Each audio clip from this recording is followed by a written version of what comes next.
You may or may not recall that my bucket garden is on a deck 10 feet above ground. Water's not plumbed to it, so a watering can is the only supply I have, or had, for watering the garden. And the main source of water is the kitchen sink. When there was only 8 buckets, that wasn't really a problem. You could fill up the can once, and that would do it. Now there's like 20 containers out there, and it takes a couple of refills to water everything. And that's not very convenient. So I got it stuck in my brain, which usually means I have to do something, to use a 5-gallon water cooler type bottle to supply a drip irrigation system via siphon. And I wanted to use 1/4-inch soaker hoses on a ring like this, so it would provide a slow and steady water to each of the buckets. And it could be done over time. So I had to think about this, and I'm cheap, I didn't want to spend a lot of money, so I talked to the engineers at work. I pretty much drove them nuts with conversation about siphoning. And my perception of siphoning was shattered along the way. It doesn't work as perfectly as I thought it did. And I learned there are factions in the fluid dynamics world. Yeah, that's a thing. With different positions on how and why siphoning works. And it turns out there's a lot of factors in play, and the 3 elevations in the garden were only part of the issue. They were a significant contributor. I learned there are factions in the fluid dynamics world. Yeah, that's a thing. With different positions on how and why siphoning works. And it turns out there's a lot of factors in play. And the 3 elevations of the garden were only part of the issue, but a significant contributor to it not being feasible. In case you were wondering, I am the molecular cohesion gravity-driven siphon camp.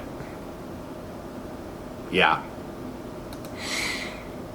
So on my garden, the top row was too high in comparison to the water bottle, and there wasn't enough fall to let the water flow evenly to distribute to all 4 buckets. The middle row did okay, and the bottom got too much water. Each level had its own valve, and even that didn't help.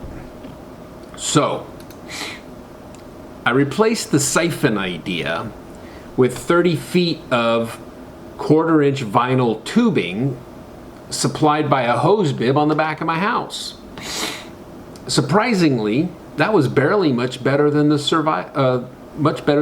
siphon. I couldn't get it to balance. Same problem I was having with the siphon. It didn't make sense because all the tubes, all the pipe, everything was all the same length roughly, insignificantly different, but everything was pretty much the same length, so I was still confused. So I decided to try something different, and I came across fan bubblers. Don't know if you can see that. This is a fan bubbler. And I replaced each of the soaker rings with a fan bubbler. And nope. It would only supply maybe 2 of them the way I wanted them to. 4 of them barely ran at all. Obviously, I had more I needed to learn. So in researching, I found out that the 30 feet of this 1/4-inch tubing was good for maybe 8 gallons per hour. A 1/2-inch supply was good for about 200 to 320 gallons per hour. So off to Lowe's we go. Nope, they didn't have any in stock, any of the 1/2-inch in stock. So to Amazon we went. 2 days later, I had a 50-foot roll of 1/2-inch tubing, fittings, and connectors for 1/2-inch. It was at this point in my journey I finally fully bought in to my growing suspicion that this was not about watering the plants. It was about a system of getting water to the buckets, not in the buckets, to the buckets. It wasn't really about the plants. So I replaced the supply line with the 1/2-inch tubing from a spigot to the bucket bleacher. I installed 4 T's, each of them supplying 2 buckets with fan bubblers, and I used the shortest 1/4-inch tubing that I could because I'd already determined this stuff doesn't flow very well. Finally, enough water to provide for 8 bubblers. I still wasn't thrilled with the fan bubblers' performance, and I still had 4 more buckets to add. So back to Lowe's.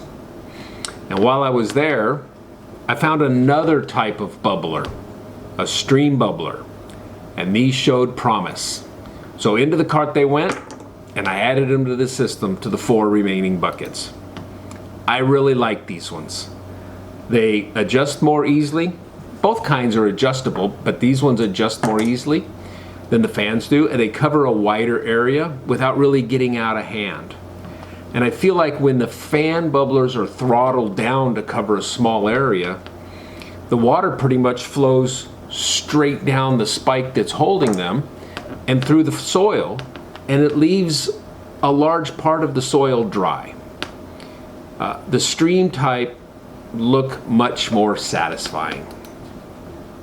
I still have to use a watering can for the small containers, but it's only 1 can full, and that's manageable. So what did I learn? Along the way, I've learned that 1/4-inch tubing has too much friction and turbulence to run very far or run very many of the emitters. A 12-inch tube has 4 times the area, and while it still has friction and turbulence, it doesn't impact the flow as much. I can feel the limitation by blowing through these 2 tubes. This is short, and it's pretty hard to blow through. This one's longer, and it blows really easily.